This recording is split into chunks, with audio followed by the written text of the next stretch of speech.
Are you sure you want to do this?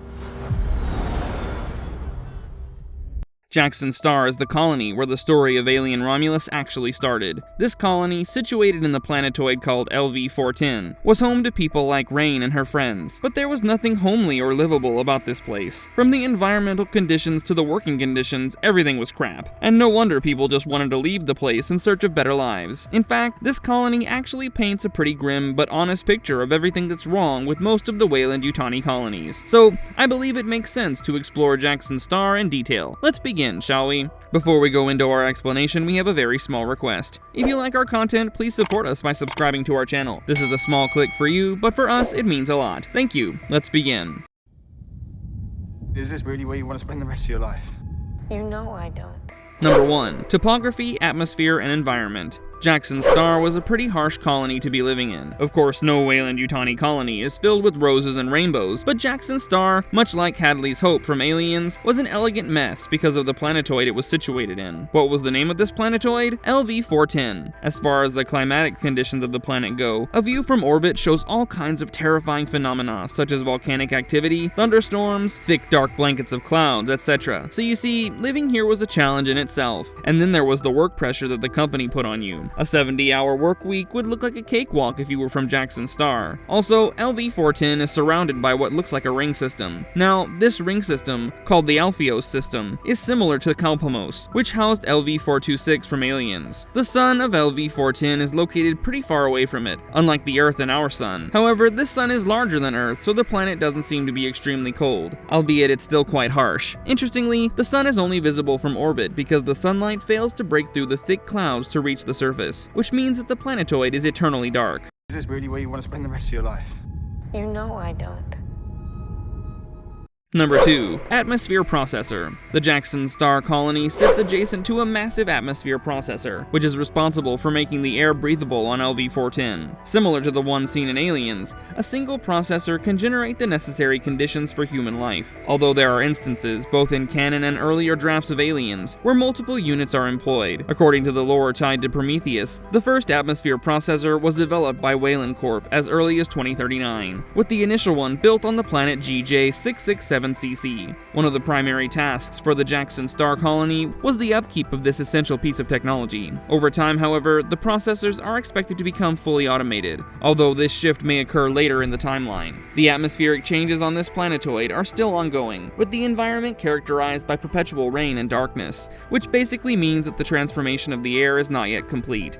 If you've ever wondered how exactly an atmosphere processing plant works, let me help. APPs are roughly 1,500 meters tall and are powered by a 1.0 terawatt fusion reactor, which is why they can go ballistic. Their purpose is to convert a planet's native atmosphere into breathable air. The process begins as the atmosphere is drawn into the plant through luves at the base. The air is then funneled through turbines, where it's compressed and accelerated into hot mass processors surrounding the reactor. Inside, the gas is heated to around 5,000 degrees Kelvin, ionizing it and breaking down molecules into individual atoms. These atoms are sorted by magnetic fields, separating elements like carbon, which is removed as waste but can be repurposed for fuel or manufacturing. Essential elements like hydrogen, nitrogen, and oxygen are expelled at the top of the plant, forming H2, N2, and O2. This method of repurposing the existing atmosphere is considered more efficient than creating a new one from scratch. Although the fusion reactor in an APP can undergo catastrophic meltdown if severely damaged, the resulting explosion doesn't produce radioactive fallout.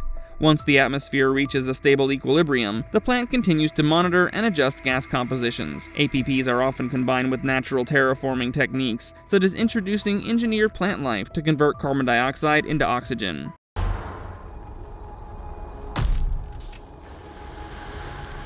Number 3. Working and social conditions on LV-410. Jackson Star is a Weyland-Yutani space colony located about 65 light-years from Earth and serves as a permanent agricultural and mining outpost. Similar to the Hadley's Hope colony, it houses a population of 2,781 residents, most of whom are involved in either mining or farming. Colonists are required to work a specific number of hours before they can apply for transfer, though these hours can be unexpectedly increased depending on the needs of the colony. For example, Rain Carradine originally primarily tasked with farming, saw her mandatory work hours rise from 12,000 to 24,000 due to a shortage of miners, forcing her into grueling and unsafe mining work. Her situation highlights the brutal treatment many colonists face, as they're often reduced to little more than expendable labor. Despite advanced space travel and terraforming technology, basic safety measures are neglected, with miners even required to carry canaries as primitive warning systems. Shockingly, the safety equipment provided is worse than what would have been available 120 years ago. Housing is another issue. Colonists like Rain are forced to live in poor conditions, often unable to afford rent, further adding to the hardships of their lives. The colonists' central district, where the market and government offices are located, is always crowded despite the small population. This crowded atmosphere reflects the overall scarcity of living space. The district is a melting pot of unrest, with protesters opposing colonial policies, merchants scamming residents, juvenile delinquents causing chaos, and brothels lining the streets.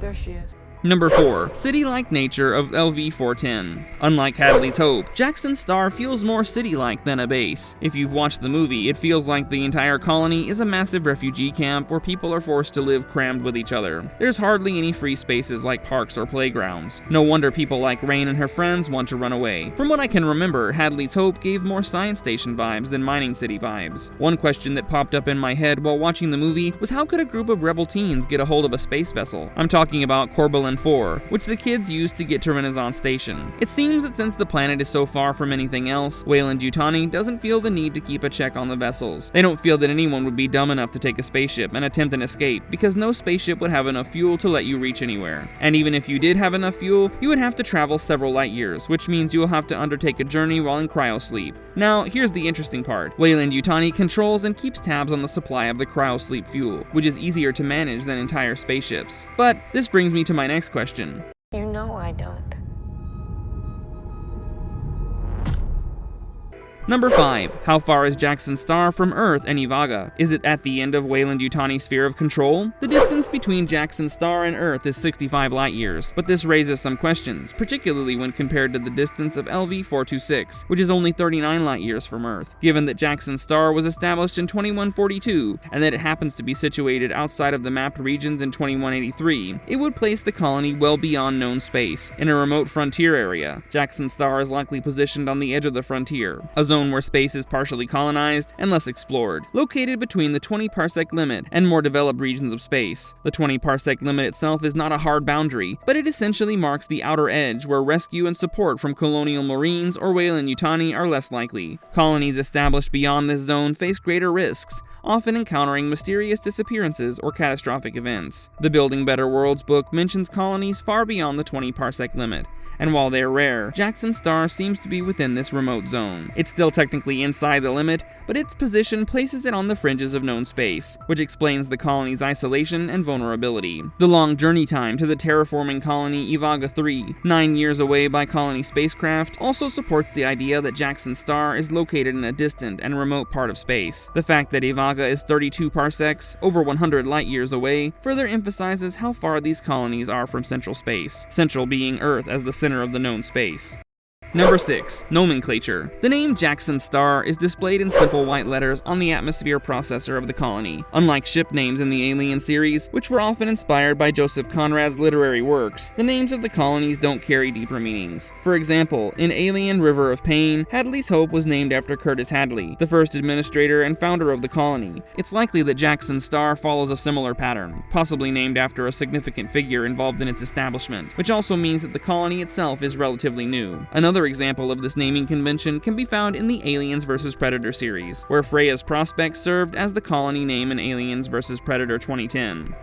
Number 7. Flora and fauna. Well, we're not certain if there exists any advanced or complex life on LV-410 apart from humans and their pets, but one cannot deny the possibility of finding some kind of native life form on the planet. Even on Earth, we get like these microorganisms who can live under extreme conditions called extremophiles. They have evolved adaptations at the cellular, biochemical, and molecular levels to thrive in these conditions. For instance, archaea are single-celled microorganisms that can survive in environments where other organisms cannot. Then there are the hyperthermophiles, a subset of extremophiles that can withstand high temperatures, high acidity, and high radiation levels. Another group of microorganisms are the halophiles. These can survive in extreme saline environments. So yeah, there could be several microbes or more developed organisms living in and around Jackson's star.